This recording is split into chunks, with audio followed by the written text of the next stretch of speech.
I was blessed a long time ago to invest my money the right way and, put what you think about me. I don't care what you say about me. You're not in the position that I'm in. Terence Crawford isn't taking Floyd Mayweather's jabs lightly anymore. After Floyd criticized Crawford's recent win, calling it undeserved and even sharing a private sparring video, Crawford revealed that Floyd actually owes him money and it's about time he stops pretending to be wealthy. Crawford claims the total debt is around $31 million, tracing back to the early days of their relationship. This revelation comes just days after Floyd found himself in another financial mess, being sued in Las Vegas for failing to pay for his cars. According to Crawford, Floyd's online antics are just a way to seek validation while his financial situation may not be as solid as he portrays. I couldn't choose a better guy for the job. He's gonna make you hundreds of millions, you said? Hundreds of millions, it sounds good, but we're in the billionaires club. The lawsuit that sparked Crawford's reaction was filed less than 10 days ago in Clark County District Court, painting a troubling picture for the former champion. Mayweather Promotions LLC was named in the complaint alongside Floyd himself, with Vegas Auto Gallery claiming that Floyd purchased 4 luxury vehicles totaling over $2 million on July 3rd. The lineup included a 2018 Mercedes Maybach, a 2023 Ferrari, a 2023 Porsche, and a 2025 McLaren. Court documents reveal that Floyd initially issued 2 checks, one for $1.6 million and another for $650,000, only to later instruct the dealership not to deposit them. That they did some shady practices. So this is a response to their lawsuit that he bought 4 cars in the amount of $2.3 million back in July. And one of the cars was $1.2 million, which was a 2018 special edition Maybach. I don't know, something really, really fancy. Very, very rare. Instead, he showcased the purchase on Instagram, flaunting the cars in front of his 29 million followers. According to the dealer, Floyd never planned to keep the vehicles and only used them as props to strengthen the Money Mayweather image. In the end, Floyd returned 3 of the cars and agreed to keep the Maybach as part of a settlement worth $1.2 million. But the issue is that the payment was never made. We got options. I got about 100 cars. But right here, we like to call this the Sweet 6. By signing the settlement, Floyd and Mayweather Promotions effectively confessed to the judgment, meaning they acknowledged owing the money in advance and gave up the right to legally challenge the agreement if they failed to pay. Despite that airtight deal, the dealership claims Floyd missed several payment deadlines, even after being granted an extension. Attorney Michael Cristalli, representing Vegas Auto Gallery, summed it up bluntly, saying their filing speaks for itself and that despite Mr. Mayweather purchasing the vehicles, issuing checks, and signing purchase agreements, he ultimately refused to pay for them. $5 million. That's an incredible amount of money. And then they go, that's true, but you owe 50 more. And he's just like, that can't be right.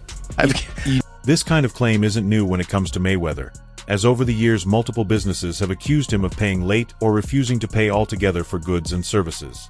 From unpaid wages at his now closed Las Vegas strip club, Girl Collection, to disputes with jewelry dealers and event promoters, the same pattern has followed him. The man who proudly flaunts his wealth has repeatedly found himself entangled in disputes over unpaid debts. I mean, dang, Floyd Money Mayweather. Man, wow, y'all around here getting Rolexes, not paying for them. Man, y'all got stacks of money, owing jewelers money. Man, how y'all around here, man, getting millions of dollars in all this jewelry and leaving two? That's where Crawford's comments come into focus, because his claim that Floyd owes him roughly $31 million doesn't appear to be coming out of nowhere. While Crawford's camp has stayed quiet on the details, the context points to a few possible explanations. One is that Crawford may be referring to money he believes he lost by never getting a fight with Mayweather. When Floyd retired in 2017, Crawford was rising fast in the pound-for-pound rankings, already a unified champion at 140 pounds and moving toward dominance at welterweight. A Mayweather versus Crawford bout at that time would have been massive, with the potential to generate hundreds of millions in pay-per-view revenue. I know life is hard, I know life is expensive, but come on, dude, put your legacy first. Nobody wants. Another possibility is that the issue stems from business dealings outside the ring, as Mayweather's promotional arm has been involved with numerous fighters, events, and joint ventures over the years. In boxing, disputes over unpaid percentages, marketing cuts, or unmet promotional obligations are nothing new. What makes this situation even more striking is the culture surrounding sparring footage. Crawford's comments surfaced shortly after a private sparring clip involving Floyd began circulating. And in boxing, sparring is treated as sacred. What happens in the gym is rarely meant for public view, as fighters test themselves behind closed doors, and leaking such footage is widely seen as a breach of trust. Money Man is getting ready. Super Bowl weekend, Las Vegas. We had to get the ones. Make it rain. I need everybody. I mean everybody. Got girl collection, Thursday, Friday, Saturday, Sunday, the Super Bowl. But whoever win or lose, it don't matter. I need everybody there. Girl collection. The irony is that Floyd built his identity around two pillars: an undefeated record and the image of untouchable wealth, with 50-0 and the money team completely woven into his brand. Seeing him now caught up in lawsuits over bounced checks and unpaid luxury cars chips away at that image. And Crawford, coming off becoming undisputed in 3 different weight classes and the only fighter to do it in the 4-belt era, has the credibility and stature to call him out. So the money's really gone.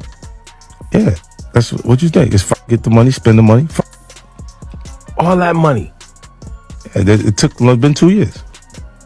So is it just his overhead is so high on a day-to-day, month-to-month? Like I don't even want to talk about it. Like with the lifestyle, that money's gone. Trust me. Now it's like you call him, he'll be at. The details of the Vegas Auto Gallery case highlight how fragile the Money Mayweather image can become when it's tested in court, as filings allege that Floyd not only failed to pay but also publicly criticized the dealership, telling his millions of followers to stay away. The dealer claims those posts sparked threats from Floyd supporters, turning the dispute into more than just a financial issue. From their perspective, it's about reputational harm as much as unpaid money, while for Floyd, it reflects a growing pattern of fighting battles both in court and online, attempting to win publicly what he appears to be losing privately. Yeah, and then about the whole 50 Cent story, you gotta hear accusations that Floyd Mayweather has unpaid debts with fellow athletes. A widely known allegation comes from rapper 50 Cent, who accused Floyd of cheating him out of $2 million during his jail sentence. Then are we talking over $2 million? It's about that. Oh, okay. At that point, it was, invested in. All right. So look, he goes, when he finally does. Crawford has also been calculated and intentional when it comes to money, choosing to walk away from top rank after years of disputes and betting on himself for the Errol Spence Jr. fight, a gamble that paid off with a career-defining victory. Now sitting at the top of the sport as an undisputed champion across 3 divisions, he is financially secure on his own terms. When Crawford takes aim at Floyd, it isn't simply as a critic, but as someone who views himself as Mayweather's successor, both in terms of boxing legacy and the independence that comes with controlling his own path. We're gonna get to it. What's up? We're gonna get to it. International with it.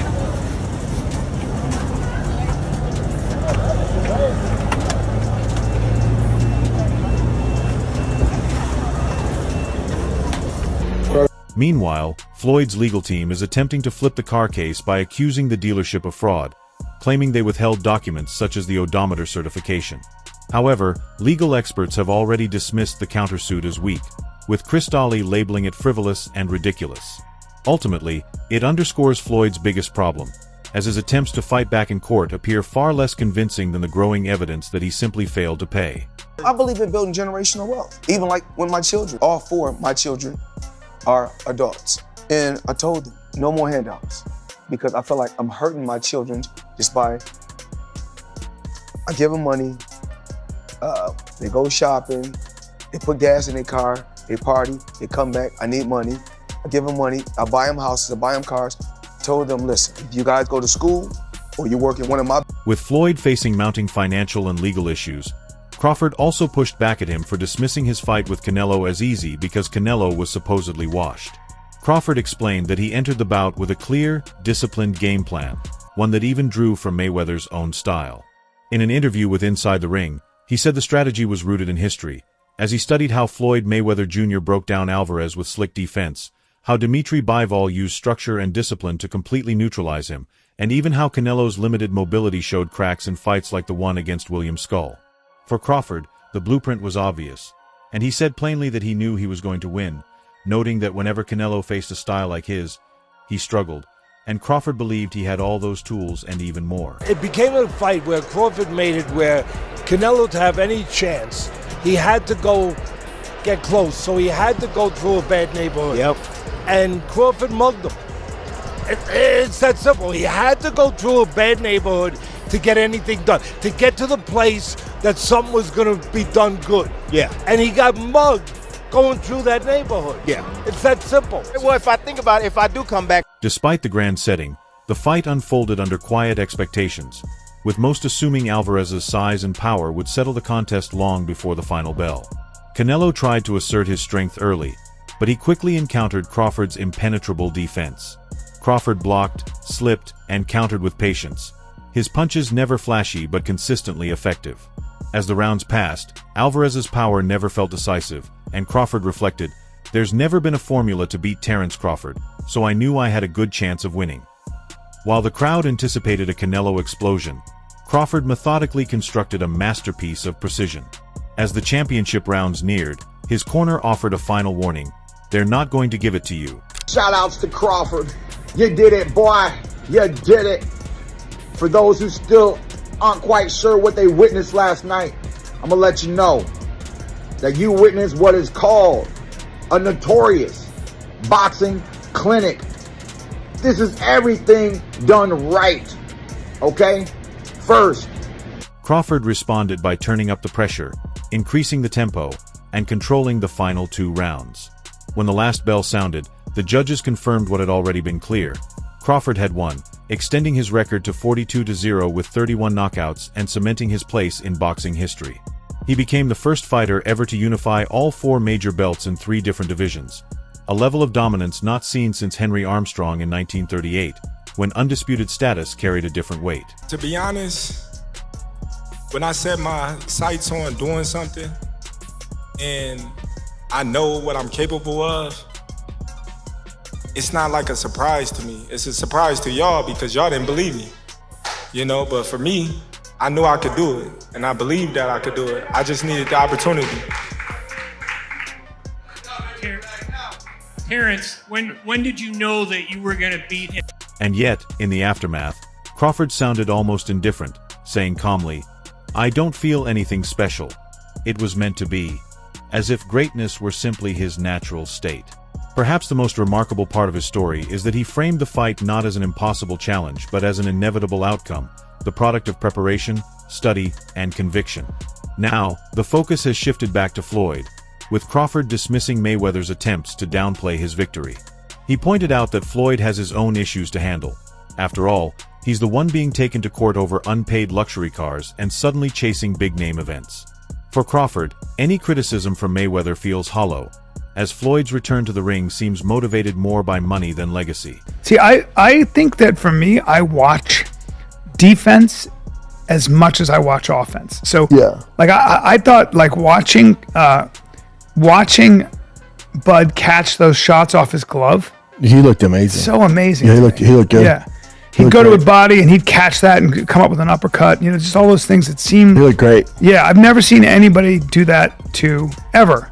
No one has. Mayweather has already signed on to face heavyweight legend Mike Tyson next year. While it's billed as an exhibition, the timing hasn't gone unnoticed. Floyd is coming off a series of lawsuits in Las Vegas, including a $1.2 million judgment from Vegas Auto Gallery, and another high-profile payday fits the very pattern critics have highlighted for years. On top of that, Floyd has now hinted at something even bigger, a potential rematch with Manny Pacquiao. In an interview, he admitted that talks are ongoing, and while nothing is finalized, the possibility is actively being explored. we getting ready.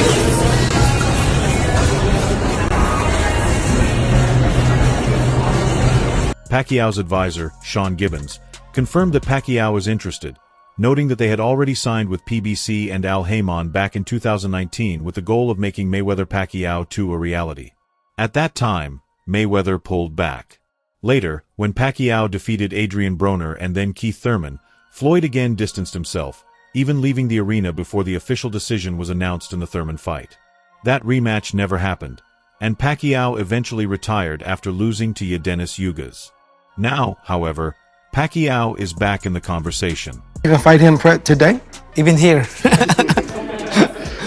Oh my goodness. Tell me about that fight a little bit. Being in there with Floyd being in there with you, like what was the experience like being there in the ring fighting him finally? It's good, but despite all those things, but then after the fight, right after the fight, I went to the hospital and got operated. My Yeah, you got an operation. Yeah. I remember you posted a picture of. Really hurt. Was he better or? He recently returned to the ring against Mario Barrios, and although the decision didn't go his way, he demonstrated enough to convince his team that he still has more to offer. According to Gibbons, Pacquiao's drive isn't solely financial but also historical. At 46, he still wants to set new records, challenge the younger generation, and prove himself once more. Only Floyd knows, Gibbons said when asked about a potential rematch, adding, "Manny is always available if it makes dollars and makes sense." But I don't think I thought I won the fight. Like I throw a lot of punches, even though he's moving around. Like I can imagine why I lost the fight. Okay, Manny, wrapping this up, I got to ask you, because we talked about this Mayweather-Pacquiao. Do we see a rematch if you win on Saturday, Manny? I don't know, just one at a time. Let's talk about it after the fight. All right. Floyd's response has been brief but telling. He told TMZ Sports, "There's been talks. There's been talks. It's possible. We just don't know. But as of right now, everything is going great, and I feel good. Working hard every day. And I can't wait for 2026. That statement speaks volumes. Floyd hasn't fought professionally since 2017, yet he's openly entertaining the idea of a comeback for a fight that would generate massive revenue. For a man facing multi-million-dollar lawsuits, the reasoning is straightforward. Fight nights bring in fast, significant money. Floyd Mayweather, why isn't he in the top 5? Floyd Mayweather, he's running the whole 12 rounds and he won the fight. Manny, who are the top 5 fighters you ever fought, you think?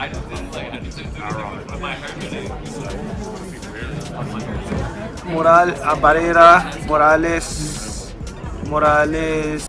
It's no coincidence that Floyd's chosen exhibition opponent is Mike Tyson. At 59, Tyson has already returned for a high-profile bout against Jake Paul, and even in defeat, the event generated massive headlines and financial returns. Matching Floyd with Tyson is less about genuine competition and more about spectacle. At this point, both men are banking on their names, with the appeal rooted in curiosity rather than any competitive balance. Just talks and rumors all the time about potentially Manny Pacquiao and the Mayweather 2. Was there any truth to that, or is that still kind of up in the air of maybe potentially happening? It's up to him. If he come out to retirement, we'll have a Mayweather Pacquiao too. Would you do an exhibition with him, or would you potentially entertain an exhibition with someone like maybe a Conor McGregor? No, I don't like exhibition. If Mayweather is my opponent, I don't like exhibition. Like I want a fight. Like there's a. The same dynamic applies to Pacquiao. A rematch more than a decade after their first encounter wouldn't settle pound-for-pound supremacy. Instead, it would function as a major financial event, tapping into nostalgia-driven pay-per-view interest. For Floyd, the appeal is obvious. He can earn massive sums while controlling the pace and terms of the fight. For Pacquiao, it's another opportunity to address unfinished business and add one more chapter to his already historic career. Sounds like Manny's coming back December 13th. December 13th? I think so. Who in your gym do you have that could fight him right now? Like Rollies. What about him and Ryan? Ryan's huge. That would be a good pay-per-view. Him and Tank? Tank would be huge pay-per-view. And that's what he's going after. Floyd rematch is big too, I think. That would be huge. Who wins the rematch? I think Floyd, but it could be him. Behind these announcements lies the reality of Floyd's financial situation. The lawsuits in Las Vegas strike at the carefully curated image he has projected for decades. The dealership alleges that he never intended to pay for the cars, using them instead to flaunt his lifestyle on social media. Court records indicate he signed a confession of judgment but failed to follow through, leaving him exposed to legal enforcement while simultaneously undermining the Money Mayweather persona. Crazy that everybody keep asking me, why you not coming back to fight? Why you not coming back to fight? So I look at the fight game, I said, okay. I said, you know, fighters fighting, they make 3 million, 4 million, 6 million, 7 million. Some may make 10 or 20 million. But I'm doing exhibitions and I'm making 20, 25 million, 100 million for exhibition. Given those circumstances, Crawford sees stepping back into the ring as the most logical move. It's what he knows best. Mayweather's career has always been built on his ability to generate massive earnings through boxing, often picking opponents strategically to maximize profit while minimizing risk. That mindset hasn't changed. At 48, with his undefeated record still intact, Floyd views the Tyson exhibition and a potential Pacquiao rematch as extensions of the same strategy. Chase the biggest possible payday under conditions he can control. Pacquiao, he used to be with you for many years. He had a terrific performance. A lot of people want to see him fight again. Do you see him and Floyd fighting again? What did you think of his performance? I don't think that's really a fight that'll get that much interest anymore. There's a lot of welterweights around, a lot of people that Manny can fight. Maybe he does a rematch. You know, at 46 with a layoff, I thought. For Crawford, that's exactly why he has zero patience for Floyd's criticism. While Floyd dismisses his win over Canelo as easy, Crawford sticks to the facts. He faced Alvarez when the fight truly mattered, executed a clear strategy, and achieved something historic. Floyd, on the other hand, seems focused on one-off spectacles, turning his name into quick cash while facing financial scrutiny in court. Crawford's blunt response reflects this clear distinction. He's still building a lasting legacy, whereas Floyd is chasing paydays. And with lawsuits mounting, that pursuit of money starts to look less like a choice and more like a necessity.